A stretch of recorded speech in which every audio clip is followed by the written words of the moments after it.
La más hermosa, la más linda santiaguera en esta nueva producción musical, Neida Inostroza.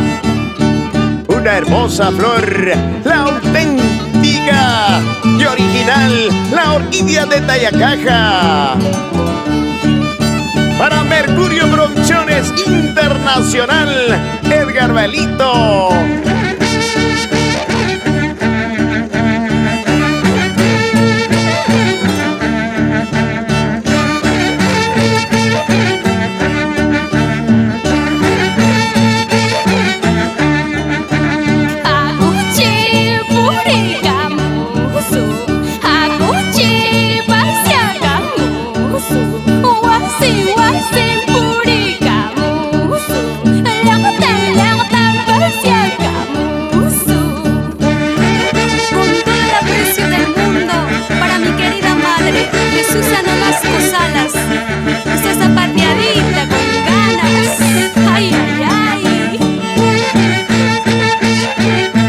Zapateamos.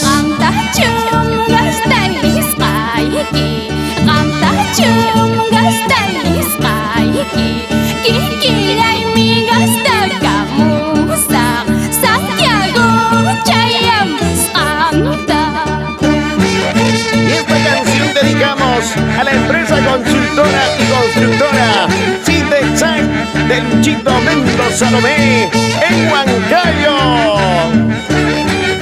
Y pasa la cervecita, hay que celebrar.